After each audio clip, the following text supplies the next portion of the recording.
Em 1962, uma mulher chamada Ruth cultivou nas montanhas Ozark do Missouri alimentos suficientes para alimentar 12 netos a partir de uma horta que não era maior do que o estacionamento de uma igreja. Sem fertilizantes, sem produtos químicos. Seus vizinhos chamavam isso de sorte. A ciência chama de algo completamente diferente. Nós gastamos centenas com condicionadores de solo e pesticidas.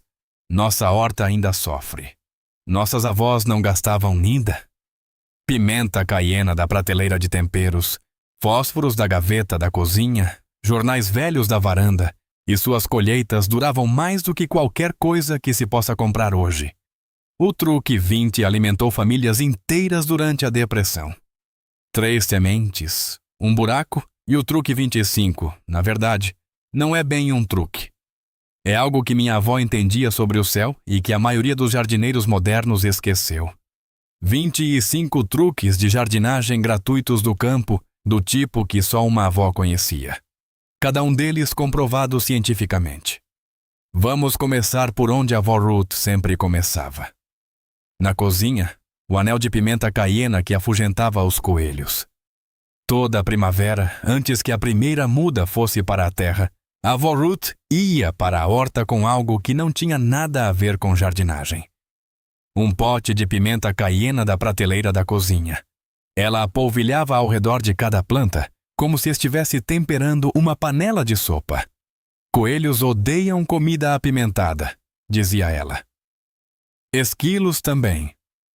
O truque é simples.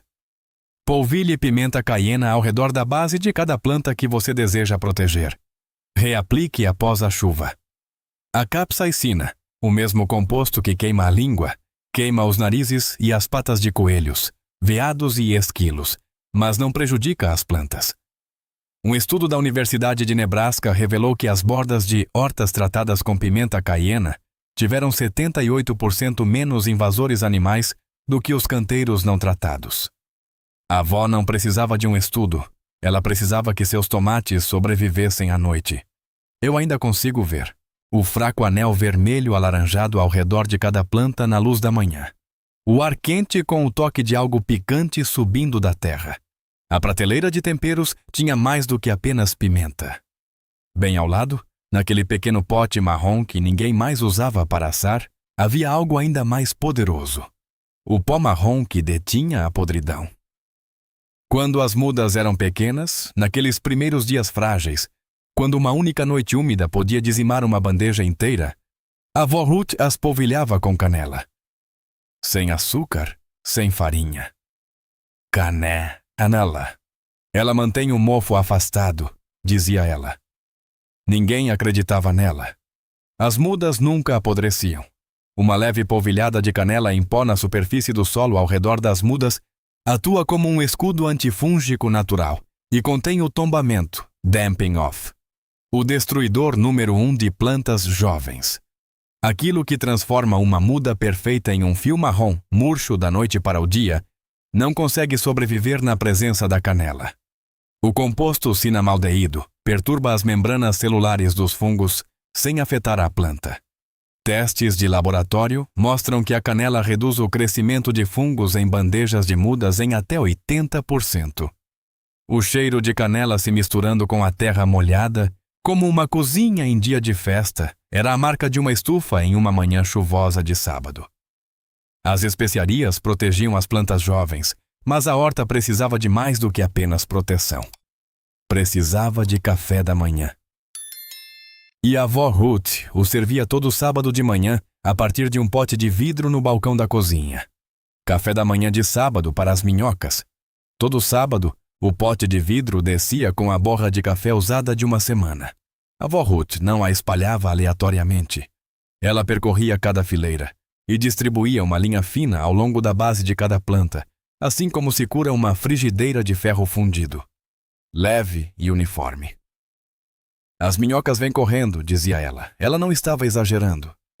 O que a avó Ruth chamava de alimentar as minhocas, os cientistas do solo hoje chamam de enriquecimento do microbioma. A borra de café aumenta a atividade microbiana no solo em até 40%.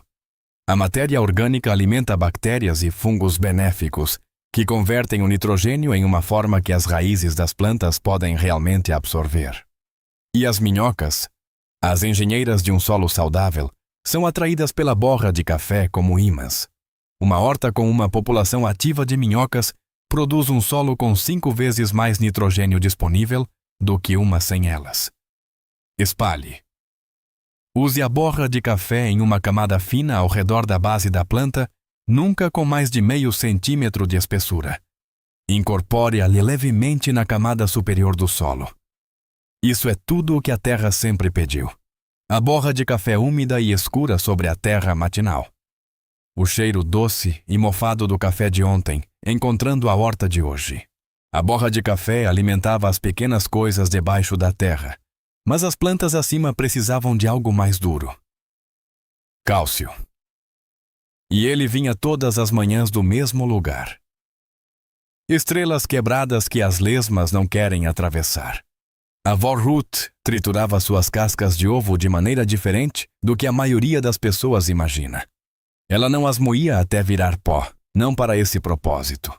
Ela as esmagava apenas o suficiente para criar pedaços pontiagudos e afiados.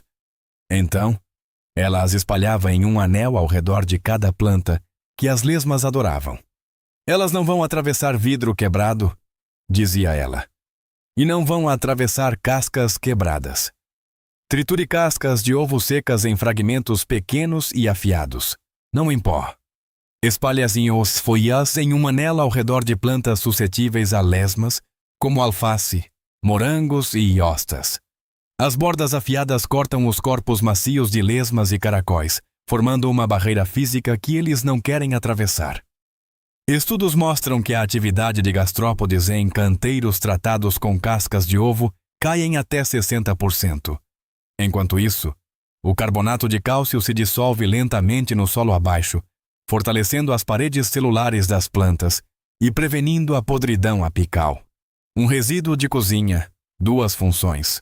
Custo 0. Fragmentos brancos de casca espalhados sobre a terra escura, como minúsculas estrelas quebradas, que rangem suavemente sob os pés.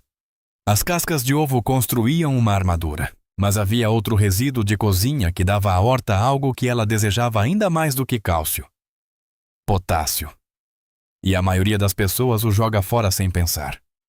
O chá com cheiro terrível que as rosas adoravam. A avó Ruth tinha uma receita que não estava em nenhum livro de culinária. Ela enchia um pote de vidro com cascas de banana picadas, cobria-as com água e deixava o pote no parapeito de uma janela por 3 dias. Na 4ª manhã, ela coava o líquido marrom escuro, diluía-o em partes iguais com água e o despejava ao redor de suas rosas e tomates. Ela o chamava de chá de banana. Cheirava muito mal. As rosas adoravam. Pique cascas de banana em pedaços pequenos, mergulhe-as em água num pote fechado. Deixe fermentar por 3 dias.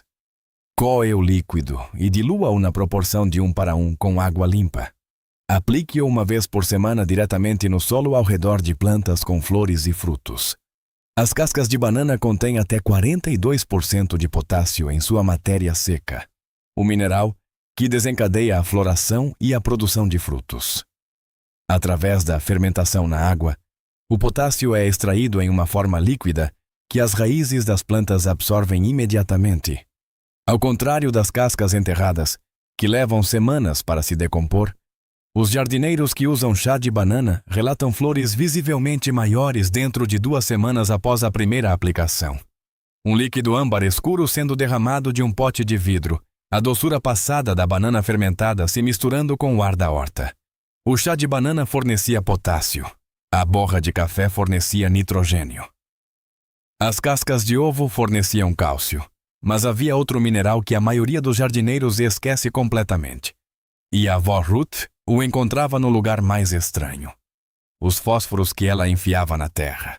Esse é o truque que me fez parar e questionar tudo o que eu achava que sabia sobre jardinagem. A avó Ruth enfiava 4 ou 5 fósforos de madeira simples na terra ao redor de cada planta em vaso. Basta empurrá-los até a metade, como estacas minúsculas. As pontas verdes dão à terra algo de que ela precisa: dizia ela. Eu achava que ela estava perdendo o juízo. Ela não estava. O magnésio é o átomo central em cada molécula de clorofila. Sem ele, as folhas amarelam e a fotossíntese desacelera ao mínimo. As cabeças dos fósforos contêm magnésio e enxofre, ambos nutrientes essenciais para as plantas. À medida que a madeira e a ponta de enxofre se decompõem, elas liberam magnésio diretamente na zona das raízes. Pesquisas mostram que plantas suplementadas com o magnésio dos fósforos contêm até 25% mais clorofila do que as não tratadas. O enxofre também reduz levemente o pH do solo, perfeito para plantas que gostam de acidez, como mirtilos e azaleias. 4 a 6 fósforos de madeira simples por planta, pressionados até a metade na terra do vaso. Os minúsculos palitos de ponta vermelha saindo da terra escura, como postes de cerca em miniatura, amolecendo lentamente na chuva. Pimenta caiena, canela, café, cascas de ovo, chá de banana ou fósforos. Qual deles mais te surpreendeu? Escreva nos comentários. Eu quero saber. Os fósforos alimentam as folhas, mas há algo que alimenta o próprio solo por baixo, 24 horas por dia, sem que você mova um dedo. Chegaremos lá. 6 truques da cozinha. 6 maneiras de alimentar e proteger uma horta sem gastar um centavo. Mas alguns dos melhores fertilizantes não vinham da cozinha. Eles vinham de lugares que a maioria das pessoas considera lixo. Alimente a terra primeiro. E então a terra alimentará você. Depois de uma pescaria, meu avô trazia a pesca para casa. Após o jantar, a avó Ruth recolhia cada cabeça, cada espinha, cada resto do que sobrava. Ela cavava um buraco de 30 centímetros de profundidade ao lado de seus tomateiros e enterrava tudo. Alimente a terra primeiro, dizia ela. E então a terra alimentará você. Enterre os restos de peixe a 30 centímetros de profundidade perto das raízes das plantas. Cubra-os bem. Os restos se decompõem e liberam nitrogênio, fósforo e potássio diretamente na zona das raízes. O solo fertilizado com peixe contém até 3 vezes mais nitrogênio do que o solo não tratado. Povos indígenas em toda a América do Norte praticaram isso por séculos. Esquanto ensinou isso aos peregrinos em 1621, 400 anos depois. A ciência confirma o que os agricultores nativos sempre souberam. O peixe enterrado cria um sistema de liberação lenta de nutrientes que alimenta as plantas durante toda uma estação de cultivo. A terra molhada se fechando sobre escamas prateadas. O cheiro de rio e terra se misturando em algo ancestral. Peixe do rio. Mas e as ervas daninhas que crescem bem ali na horta? Aquelas que todo mundo arranca e joga fora. O pior cheiro da horta, que fazia crescer a melhor comida. Minha avó nunca jogou fora uma única erva daninha. Ela as arrancava, sim, mas jogava cada uma delas em um balde de 20 litros com água atrás do galpão. Em 2 semanas, aquele balde cheirava pior do que qualquer outra coisa no condado, mas o líquido lá dentro era nitrogênio puro. Encha um balde com ervas daninhas arrancadas. Cubra-as com água. Feche a tampa. Espere de 1 a 2 semanas. Coe o líquido escuro e dilua uma parte do chá de ervas daninhas em 10 partes de água. Aplique-o nas plantas como fertilizante líquido. As ervas daninhas são mineradoras de nutrientes com raízes profundas. Durante o crescimento, elas acumulam nitrogênio e potássio das camadas profundas do solo. Minerais que os vegetais de raízes rasas não conseguem alcançar. A imersão libera esses minerais na água e cria um fertilizante líquido que rivaliza com produtos comerciais e a custo zero. Plantas regadas com chá de ervas daninhas mostram folhas visivelmente mais verdes e maior resistência a doenças em questão de dias. Um líquido escuro e mal cheiroso sendo derramado de um balde enferrujado. O pior cheiro da horta que faz crescer a melhor comida. As ervas daninhas viravam fertilizante, mas o truque de reciclagem mais charmoso de todos vinha da varanda todo domingo de manhã. Cada tomate começava sua vida no jornal de domingo. A avó Ruth guardava cada jornal de domingo, não porque eu lia 2 vezes, mas porque eu enrolava para fazer vasinhos de mudas. Ela umedecia as folhas, enrolava-as em uma lata para formar pequenos cilindros, dobrava o fundo e os enchia com terra. Cada tomate em sua horta começava a vida no Ozark County Gazette. Umedeça folhas de jornal. Enrole-as em uma lata para formar pequenos vasos. Dobre o fundo para fechar. Encha com terra e plante as sementes. Quando as mudas estiverem prontas, plante o vaso inteiro diretamente na terra. O jornal se decompõe em semanas, alimentando o solo no processo. Mudas cultivadas em vasos de jornal sofrem 40% menos choque de transplante do que aquelas iniciadas em recipientes de plástico. As raízes crescem sem perturbações através do papel em decomposição. A tinta de jornal moderna é a base de soja e totalmente segura para o solo. E na manhã após o plantio, o cheiro de jornal úmido, os dedos manchados de tinta, a sensação satisfatória de dobrar o fundo como se estivesse embrulhando um pequeno presente para a terra. A cozinha e a varanda equipavam a horta, mas alguns truques eram sobre preparação. Coisas que se faziam antes mesmo de as sementes tocarem a terra. O despertador para sementes adormecidas. Na noite anterior ao dia do plantio, a avó Ruth dissolvia uma colher de sopa de sal amargo em quase 4 litros de água morna.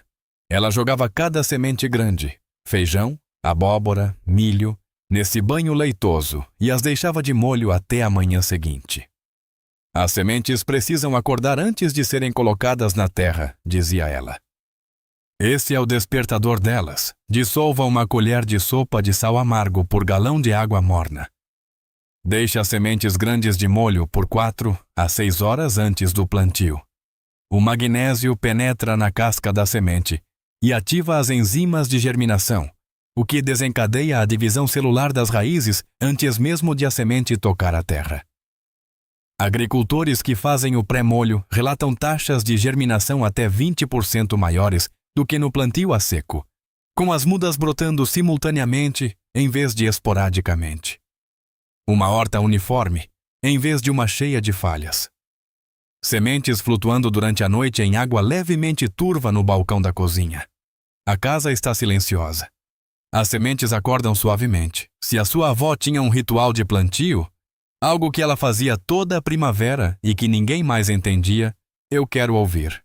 Conte-me abaixo nos comentários. O sal amargo acordava as sementes. Mas, uma vez que elas cresciam, começava a verdadeira batalha para manter as folhas e os caules saudáveis contra os inimigos invisíveis. E a arma da avó Ruth vinha da mesma cozinha onde ela preparava o jantar. O alho combate o que não se pode ver. Quando um pó branco aparecia nas folhas de abóbora, aquela poeira calcária que se espalha como geada, a maioria dos jardineiros recorria a sprays químicos. A avó Ruth recorria ao alho.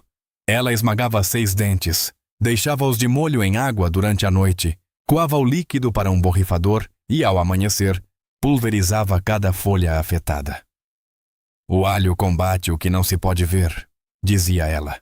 Esmague 6 dentes de alho, deixe-os de molho durante a noite em 1 litro de água. Coe para um borrifador. Adicione uma única gota de sabão líquido para que a mistura adira às folhas. Pulverize as plantas afetadas de manhã cedo. Repita a cada 3 dias até que os sinais do fungo desapareçam. A alicina, o composto liberado ao esmagar o alho, tem fortes propriedades antifúngicas. Estudos mostram que o extrato de alho reduz a infecção por oídio em até 70%. Ao contrário dos fungicidas químicos, o spray de alho se degrada naturalmente em 48 horas e não deixa resíduos nas plantas alimentícias. Os compostos de enxofre também criam um ambiente hostil para a germinação de esporos de fungos, prevenindo assim uma nova infecção. O ardor pungente do alho esmagado no ar da manhã, uma névoa fina se assentando sobre as folhas brancas e pulverulentas, o fungo recuando em questão de dias. O alho combatia doenças, mas a batalha pela horta tinha outras frentes. Criaturas com pernas e asas e rastros prateados. E a avó Ruth tinha um exército. A parede de pequenos ossos que ela plantava para a guerra. Cada borda da horta da avó Ruth era margeada por cravos de defunto, taguetes, de um laranja e dourado brilhantes, como uma parede de pequenos sóis. As pessoas achavam que ela os plantava pela beleza. Ela os plantava para a guerra. Nada com pernas ou asas gosta desse cheiro, dizia ela. Plante cravos de defunto ao redor da borda dos canteiros de vegetais e entre as fileiras. Suas raízes liberam compostos chamados alfa-tertianil, que repelem nematóides debaixo da terra. Seu cheiro forte confunde e afasta pulgões, moscas brancas e mosquitos acima da terra. Hortas com bordas de cravos de defunto registram até 60% menos problemas com pulgões. As raízes são tão eficazes na eliminação de nematóides do solo que agricultores comerciais as usam como cultura de cobertura entre as estações de cultivo. Pétalas laranja brilhantes sobre a terra escura. Aquele cheiro forte, quase metálico, dos cravos de defunto que gruda nos dedos após a poda. Os cravos de defunto vigiavam durante o dia, mas o verdadeiro estrago acontecia à noite. As lesmas. O último centímetro da cerveja de sexta-feira. Meu avô bebia uma cerveja na sexta-feira à noite. Apenas uma. Mas ele nunca bebia o último centímetro. Esse centímetro pertencia às lesmas. A avó Ruth o despejava em pratos rasos, que ela colocava no nível do solo entre as fileiras de alface. Se as lesmas já vão comer a horta, dizia ela, pelo menos podem comprar um ingresso antes. Despeje sobras de cerveja ou cerveja choca em recipientes rasos, tampas de vidro, pires velhos, qualquer coisa que seja rasa. Coloque-os no nível do solo em áreas suscetíveis a lesmas. A fermentação da levedura produz vapores de dióxido de carbono e etanol aos quais as lesmas não conseguem resistir. Elas rastejam para dentro e não conseguem mais sair. As armadilhas de cerveja superam consistentemente as iscas comerciais para lesmas em testes de jardinagem orgânica, sem que um único produto químico entre no solo ou na cadeia alimentar. Um pequeno pires com cerveja choca brilhando ao luar. Rastros prateados levando até ele de todas as direções. A cerveja funcionava à noite, mas para as lesmas teimosas que evitavam as armadilhas, havia algo ainda mais simples. O ritual matinal com uma xícara de café e uma tábua. Toda a tarde, antes do pôr do sol, a avó Ruth colocava pedaços planos de sobras de compensado em áreas úmidas da horta. Toda manhã, ela saía com uma xícara de café em uma mão e virava cada tábua com a outra. Embaixo, dezenas de lesmas se amontoavam na escuridão. Ela as recolhia e as jogava em um balde com água e sabão. A alface sobrevivia mais uma noite. No final da tarde, coloque tábuas planas ou restos de compensado em áreas úmidas ao redor dos canteiros da horta. As lesmas são noturnas e evitam a luz. Ao nascer do sol, elas procuram ativamente por abrigos escuros e frescos. Vire as tábuas todas as manhãs e recolha. Colhe-as. A captura diária sistemática reduz as populações de lesmas mais rápido do que as iscas comerciais. Com zero resíduos químicos no solo ou nas plantas alimentícias, a parte de baixo molhada da tábua, lesmas se enrolando em cachos, o satisfatório ritual matinal de proteger a horta antes do café da manhã.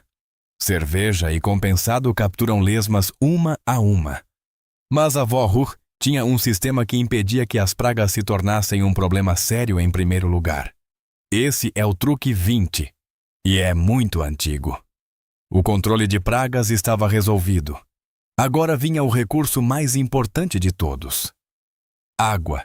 Só um tolo paga por aquilo que o céu dá de graça. Sob cada calha da casa da avó Ruth havia um barril. Nenhum barril de chuva chique de catálogo. Um velho tambor de 200 litros com uma tela por cima. O céu manda água de graça, dizia ela. Só um tolo paga a cidade por algo que Deus dá de presente. Coloque barris ou tambores sob as calhas do telhado. Cubra-os com uma tela de malha para manter mosquitos e sujeira afastados. Um telhado típico coleta mais de 2.200 litros a partir de uma única polegada de chuva. O suficiente para regar uma grande horta por semanas. Use-a para toda a irrigação da horta. A água da chuva não contém cloro, flúor ou produtos químicos de tratamento. Sua acidez natural ajuda a liberar nutrientes do solo que a água da torneira mantém retidos. Plantas regadas exclusivamente com água da chuva crescem até 20% mais rápido do que aquelas regadas com água da torneira. O céu dá, o barril apara, a horta bebe, a chuva tamborilando no telhado de zinco, a água correndo pela calha, o barril se enchendo lentamente em uma noite de primavera. Se você está aprendendo algo novo, clique em inscrever-se.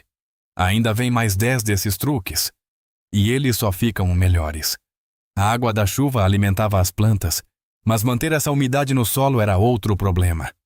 E a resposta estava no chão da floresta.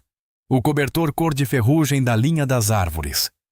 Atrás da propriedade da vó Ruth, uma fileira de velhos pinheiros deixava cair suas agulhas. Todo outono, a maioria das pessoas as ancinhava em pilhas e as queimava. Ela as ancinhava para a horta. Um espesso cobertor cor de ferrugem se espalhava sobre cada canteiro. As árvores dão o que a horta precisa, dizia ela. Você só tem que carregar. Colete agulhas de pinheiro caídas e espalhe-a como uma espessa camada de cobertura morta, mulch, ao redor da base das plantas e sobre os canteiros. A cobertura de agulhas de pinheiro reduz a evaporação de água em até 35%. As agulhas se decompõem lentamente, adicionando matéria orgânica e afrouxando solos argilosos com o tempo. Sua leve acidez natural as torna ideais para morangos, mirtilos e rosas. Ao contrário da cobertura de lascas de madeira, as agulhas de pinheiro não retiram nitrogênio do solo ao se decomporem. O farfalhar suave das agulhas de pinheiro secas sob os pés, o cheiro forte e limpo da resina de pinheiro em uma manhã fria. As agulhas de pinheiro cobriam a superfície. Mas havia outra cobertura morta gratuita que fazia algo que as agulhas de pinheiro não podiam. Ela construía um solo totalmente novo a partir do nada. Ela nunca teve um motocultivador.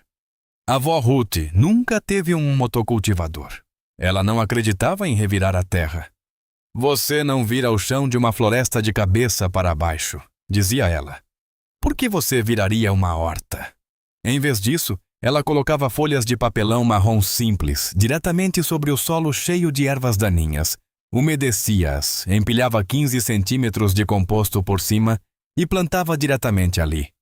Sem cavar, sem arar. As ervas daninhas por baixo simplesmente desistiam. Estenda folhas sobrepostas de papelão simples. Remova fitas adesivas e grampos sobre o solo com ervas daninhas ou nu. Umedeça bem. Adicione de 10 a 15 centímetros de composto, esterco curtido ou rumos de folhas por cima. Plante diretamente na nova camada. O papelão sufoca as ervas daninhas bloqueando toda a luz, enquanto se decompõe por baixo em um humus rico em carbono. A jardinagem sem escavação preserva a teia alimentar do solo, a rede de fungos, bactérias e organismos que a aração tradicional destrói. Estudos mostram que canteiros sem escavação produzem rendimentos equivalentes ou superiores aos canteiros arados em 2 anos, com 50% menos pressão de ervas daninhas e uma estrutura de solo drasticamente melhor. A barreira de papelão elimina 90% do rebrote de ervas daninhas perenes sem uma única gota de herbicida químico. Papelão molhado pressionado contra a terra. Composto escuro empilhado por cima como um bolo em camadas. Os primeiros brotos verdes surgindo semanas depois. O papelão construía um novo solo, mas algumas coisas na horta precisavam de um tipo diferente de proteção. Nenhuma fruta toca a terra. A temporada de morangos era sagrada e a regra era simples. Nenhum morango toca a terra. A vó Ruth espalhava palha limpa, não feno, sempre palha, em uma almofada grossa sob cada pé de morango. Os morangos descansavam sobre a palha dourada em vez da terra molhada. Sem podridão, sem lama, sem frutas desperdiçadas. Espalhe palha sem sementes. Não feno que contém sementes de ervas daninhas.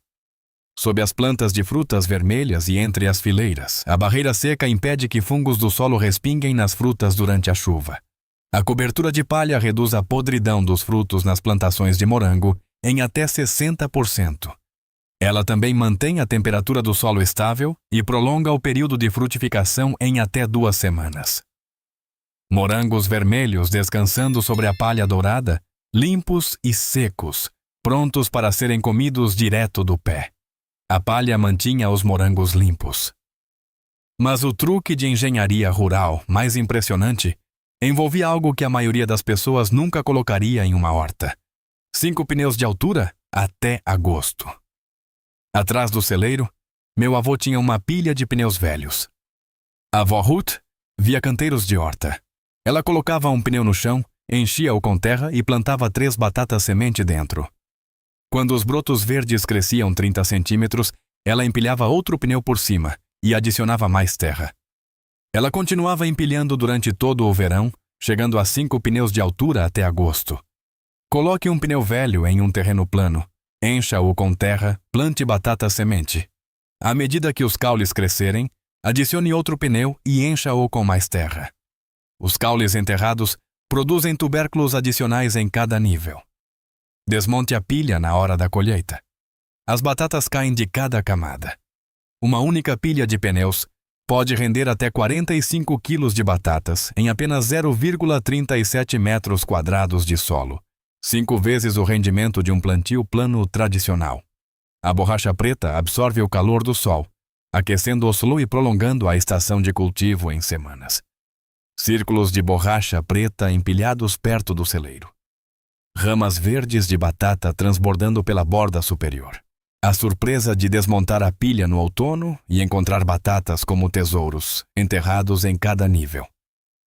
Os pneus faziam as batatas crescerem para cima, mas o maior sistema de jardinagem já inventado não crescia para cima, crescia junto. E tem 300 anos. 3 sementes, um buraco. 300 anos. Esse é o truque 20. Aquele que mencionei no início, aquele que alimentou famílias durante a depressão. 3 sementes, um buraco. A avó Ruth aprendeu isso com sua própria avó, que aprendeu com um vizinho Cherokee nas colinas do leste de Oklahoma. Milho, feijão e abóbora.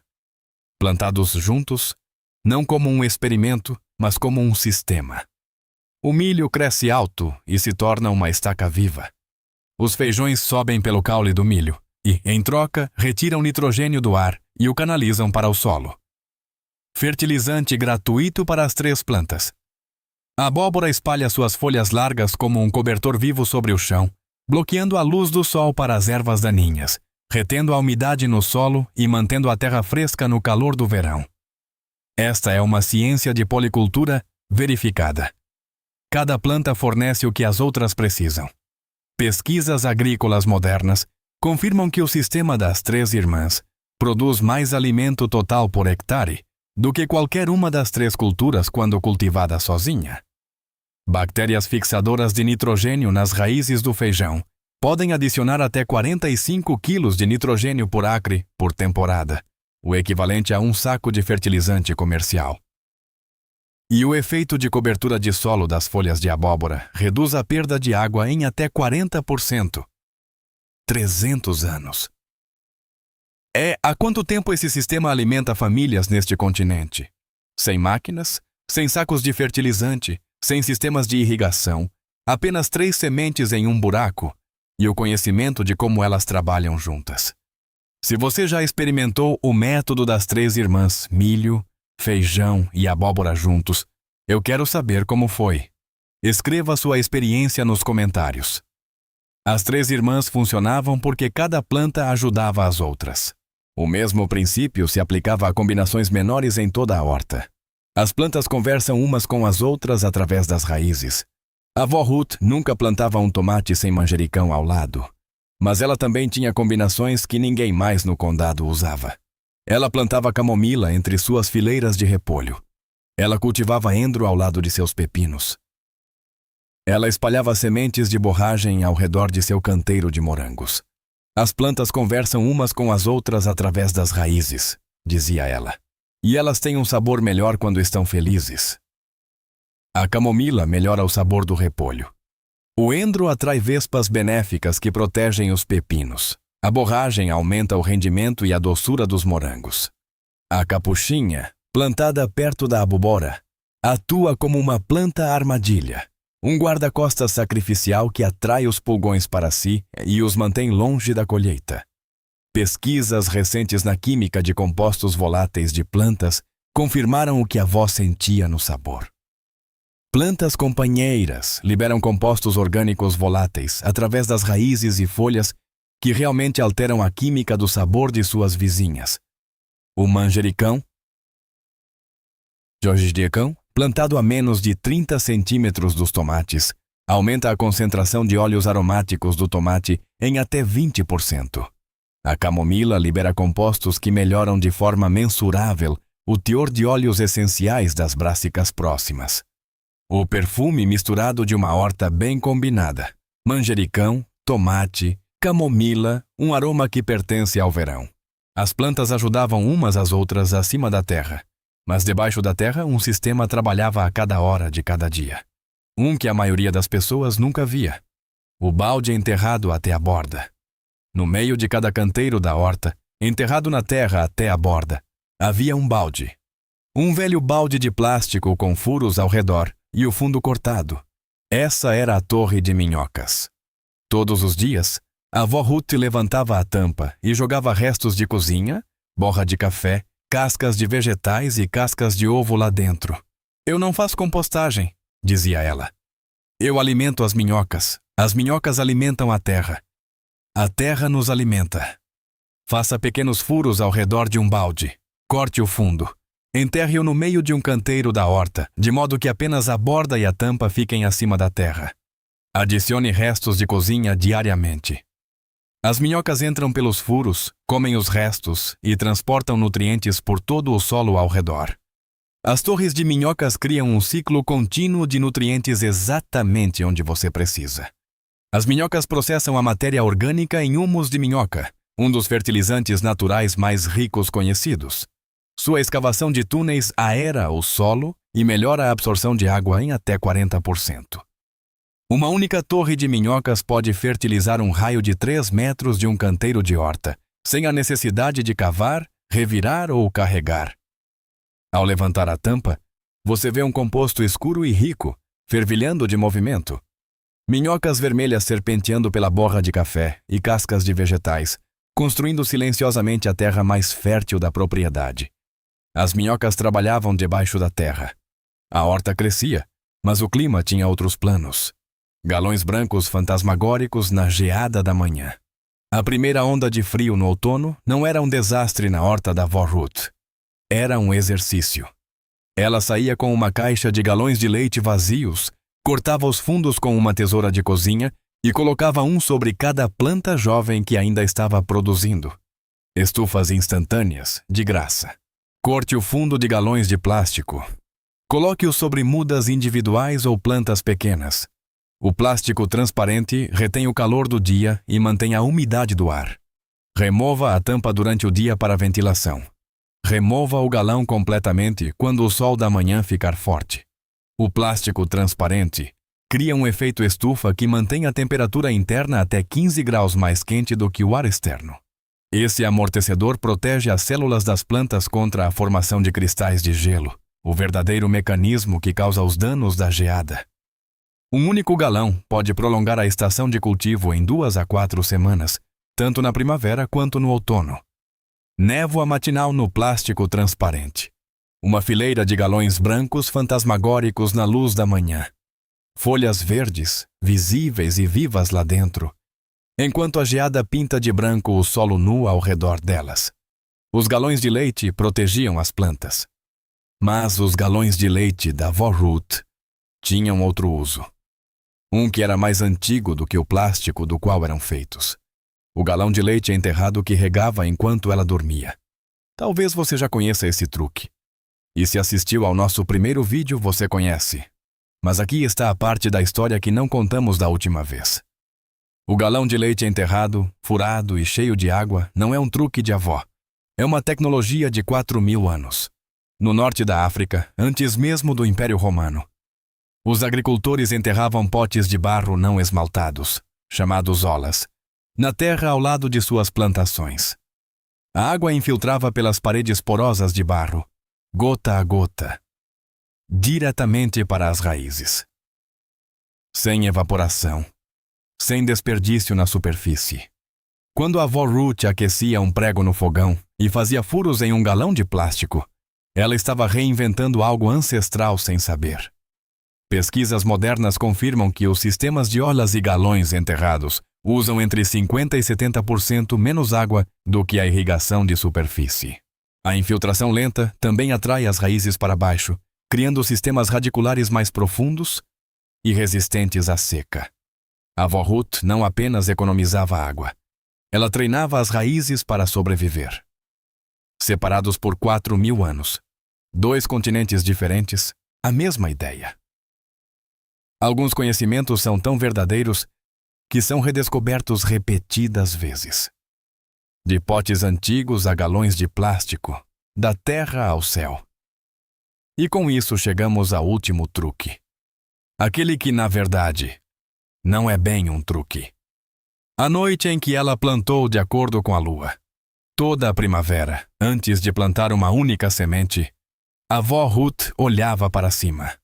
Não para a previsão do tempo, não para o termômetro, mas para a lua. Ela guardava um almanaque gasto ao lado da cama, o mesmo que sua mãe havia usado, com anotações a lápis nas margens que datavam de 1938. Ela plantava vegetais folhosos quando a lua estava crescendo em direção à lua cheia, porque é quando a seiva das plantas sobe. Ela plantava raízes quando a lua estava minguando, porque é quando a energia é puxada para baixo. Ela podava na lua nova. Ela colhia na lua cheia. A maioria dos jardineiros modernos considera isso superstição. Não é. A mesma força gravitacional que atrai as marés dos oceanos também influencia o movimento da água no solo e da seiva nos caules das plantas. Não é mágica, é física. Pesquisas da Universidade de Zurique revelaram diferenças mensuráveis no teor de umidade das folhas entre as fases da lua. As plantas absorvem mais água durante a lua crescente. O crescimento das raízes é estatisticamente mais ativo durante a fase minguante. Os antigos agricultores com seus almanaques não estavam adivinhando. Eles observaram por séculos o que a ciência levou até o século XXI para conseguir medir. Minha avó não lia revistas científicas. Ela lia o céu. Ela lia a terra. Ela lia o comportamento das minhocas, a direção do vento e a forma da lua. E ela estava certa sobre tudo isso. 25 truques, $0. Cada um deles confirmado pela ciência moderna. Mas aqui está o que a ciência não pode medir. A avó Ruth faleceu em 1989. A horta agora se foi. A casa foi vendida. As torres de batata feitas de pneus velhos foram desmontadas. A torre de minhocas foi aterrada. Mas o conhecimento, as 25 coisas que ela fazia com pimenta caiena, fósforos, jornais velhos e um almanaque gasto, esse conhecimento ainda está vivo, porque você acabou de ouvi-lo. Vivemos em um mundo que nos convence de que a jardinagem exige dinheiro. Fertilizantes em sacos, pesticidas em garrafas, condicionadores de solo em caixas com rótulos complicados. Nossas avós cultivavam alimentos melhores com restos de cozinha e bom senso. Elas os cultivavam sem dívidas, sem produtos químicos, sem uma única ida ao centro de jardinagem. Elas os cultivavam com as mãos, com a memória e com as coisas que a maioria de nós joga fora todos os dias. Você não precisa comprar uma horta melhor. Você precisa se lembrar. Lembre-se do anel de pimenta caiena. Lembre-se do magnésio dos fósforos. Lembre-se das 3 irmãs. Milho, feijão e abóbora em um buraco, alimentando uns aos outros. Assim como uma família alimenta a família. Lembre-se da lua. Se você cresceu com uma avó que cuidava da horta, que guardava cascas de ovo, enterrava cabeças de peixe e polvilhava canela nas mudas. Então você já carrega esse conhecimento dentro de si. Está em suas mãos. Tudo o que você precisa fazer é usá-lo. Se essas histórias da avó Ruth e sua sabedoria esquecida mudaram a maneira como você vê as coisas simples em sua cozinha e em sua horta, Então junte-se à nossa comunidade. Estamos desenterrando a história que tentaram enterrar e plantando as sementes para um futuro autossuficiente. Inscreva-se no canal e clique no botão de curtir para ajudar essas tradições a crescerem. O próximo tesouro do passado será revelado em breve. Vamos manter a colheita viva juntos.